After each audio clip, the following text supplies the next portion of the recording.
Hello दोस्तों, आज के इस लेक्चर में वैद्युत चुंबकीय स्पेक्ट्रम की उत्पत्ति तथा उपयोग पढ़ेंगे। तो पहले है रेडियो तरंगे।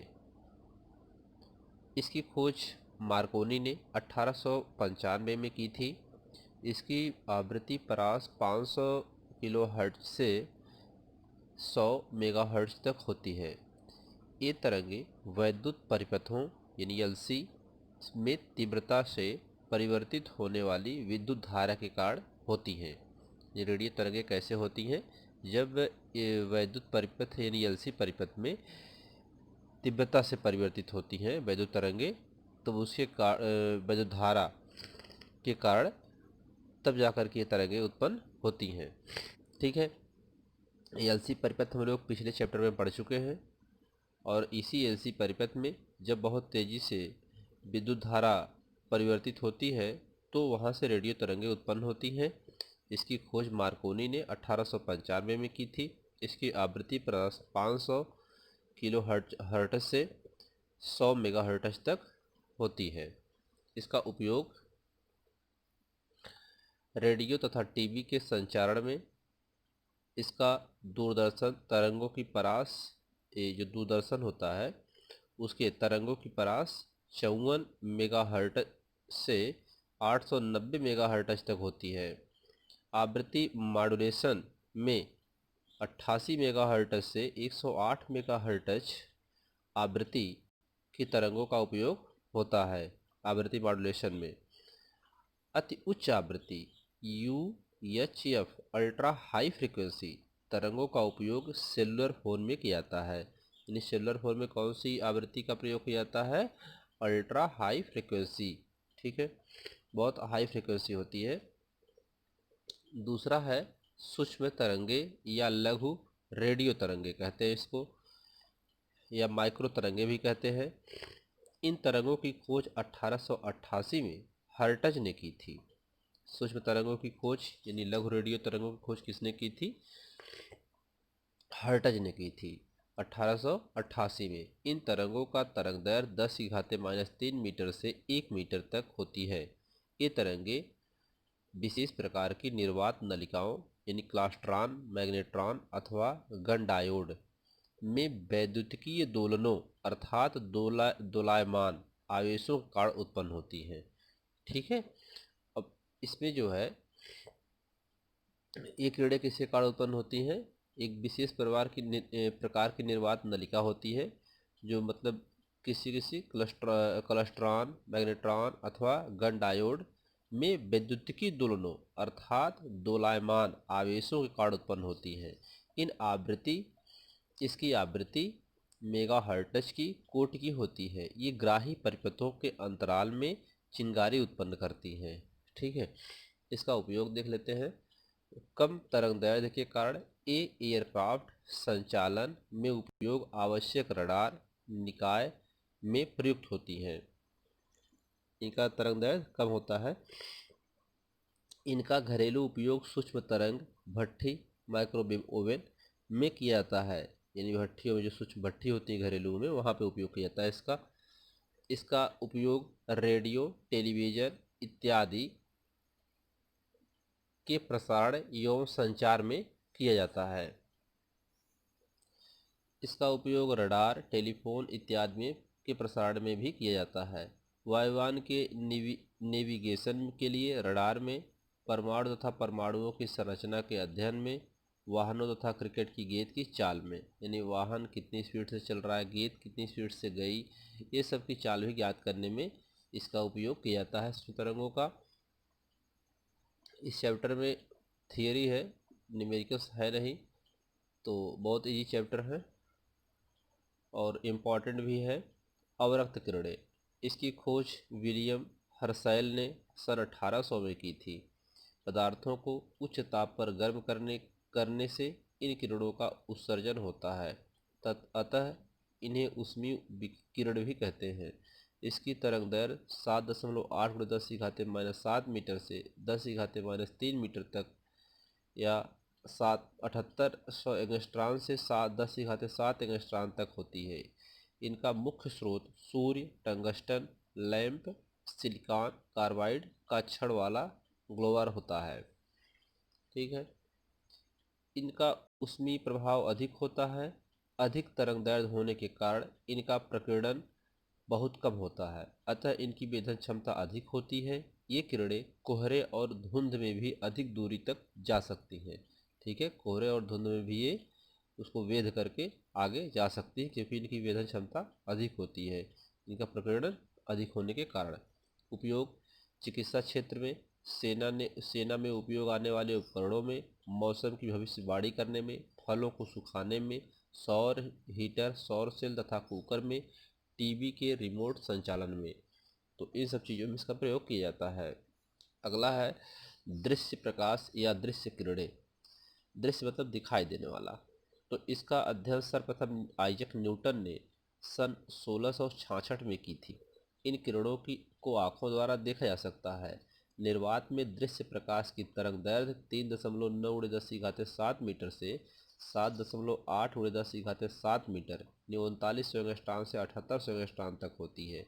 दृश्य प्रकाश की आवृत्ति परास 4 × 10⁻14 हर्ट्ज से लगभग 7.5 × 10⁻14 हर्ट्ज तक होती है। तो ये छोटे छोटे इसकी बारे में है, आप उसको आसानी से याद कर सकते हैं, समझ सकते हैं। ये तापदीप्त तथा आयनित गैसों द्वारा उत्पन्न होती हैं।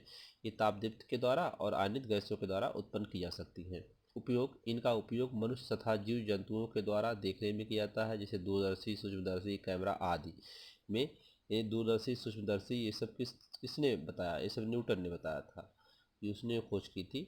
और ये जो है उसमें उपयोग किया जाता है दृश्य प्रकाश का या दृश्य किरणों का। खानों यानी खनिज, जो खाने नहीं होती हैं ज़मीन के अंदर, खान जो खने जाते हैं की खोज में, ज़मीन के अंदर क्या है क्या नहीं है, तो वहाँ पर सोना कहाँ है, कहाँ कोयला है, तो इस सब की खोज के लिए भी इसका प्रयोग किया जाता है। पदार्थों की आणविक संरचना तथा परमाणुओं के बाह्य कोषों में इलेक्ट्रॉनों के विन्यास में।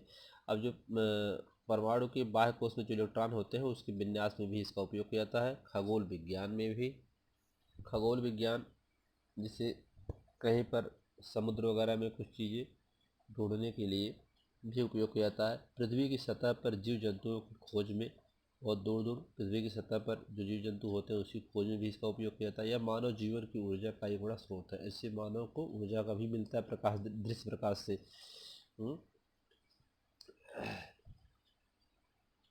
पराबैंगनी तरंगे, इसकी खोज जॉन रीटर ने 1801 में की थी। यह प्रायः 38 संवेष्टांक से 6 संवेष्टांक तक तरंगदैर्घ्य की वैद्युत चुंबकीय तरंगें पराबैंगनी तरंगों की श्रेणी में आती हैं।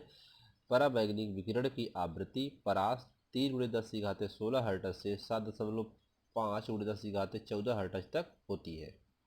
उत्पत्ति, यह विशिष्ट लैंपों तथा अति उच्च वस्तुओं द्वारा उत्पन्न होती है। सूर्य पराबैंगनी विकिरण का एक महत्वपूर्ण स्रोत है।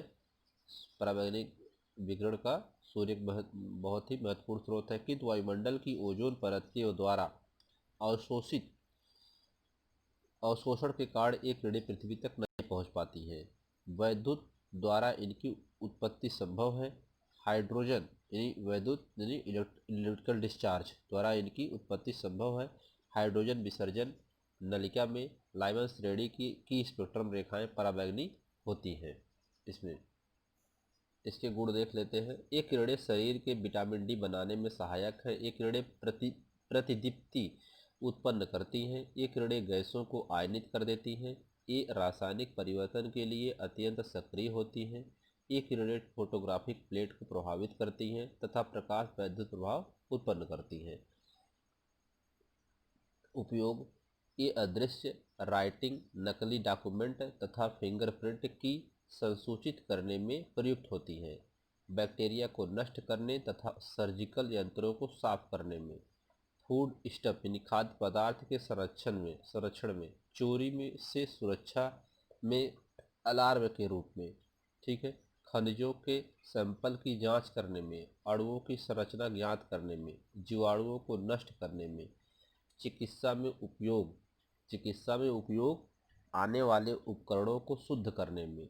बैंकों में करेंसी नोट व हस्ताक्षरों की जालसाजी भी आजकल पराबैंगनी तरंगों की सहायता से पकड़ी जाती है। तो इससे बहुत कुछ नहीं है, नोट्स हम आपको इसमें दे रहे हैं। इसमें मैथमेटिकल तो कुछ है नहीं, बस आपको केवल इसके बारे में याद करना है। बाकी अगर इसको समझाने की बात है तो एक एक को समझाने में भी बहुत काफ़ी समय लग सकता है, लेकिन जो आपके सिलेबस में जितना था उतना हमने आपको बाय नोट्स दे दिया। आगे है यक्स किरणें। इसकी खोज जर्मन के वैज्ञानिक रांजन ने की थी। इसकी तरंग दैर्ध्य 10⁻⁻11 मीटर से 10⁻⁸ मीटर इन 0.1 एंगस्ट्रॉन से 100 एंगस्ट्रॉन तक होती है। इसकी आवृत्ति परास 3 × 10⁻18 हर्ट्ज से 3 × 10⁻16 हर्ट्ज तक होती है। जब कैथोड किरणें या तीव्रगामी इलेक्ट्रॉन भारी तत्व यानी लक्ष्य से टकराते हैं तो यक्स किरणें उत्पन्न होती हैं।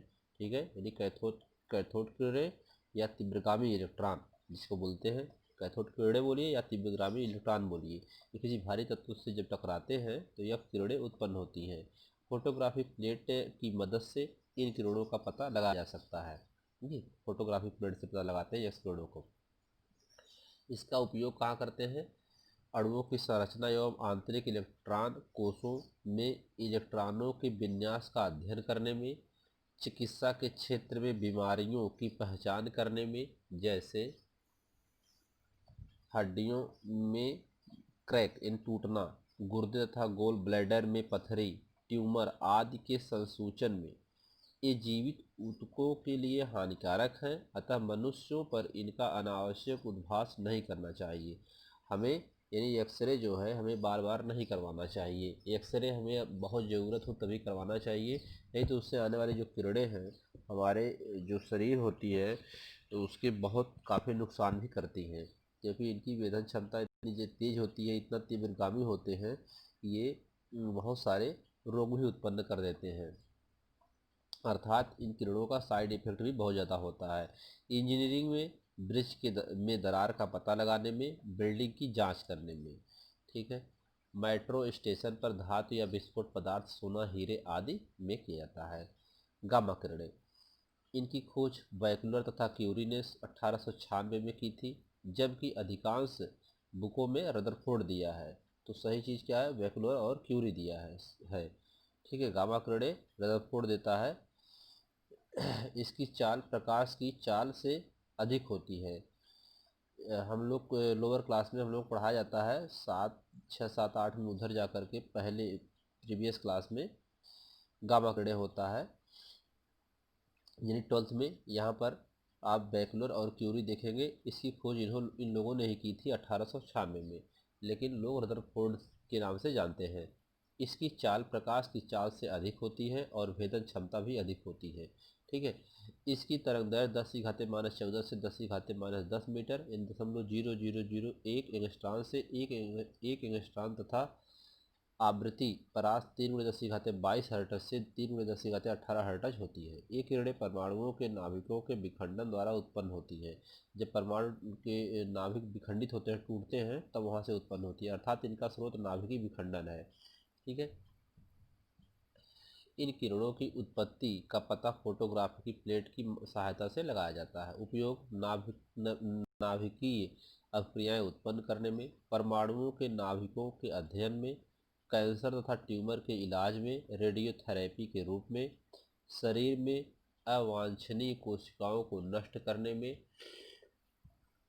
खाद्य क्षेत्र में माइक्रो ऑर्गेनिज्म या जीवाणुओं को नष्ट करने में, परमाणुओं की संरचना ज्ञात करने में, इन विकिरणों के प्रभाव से आनुवंशिक परिवर्तन संभव है।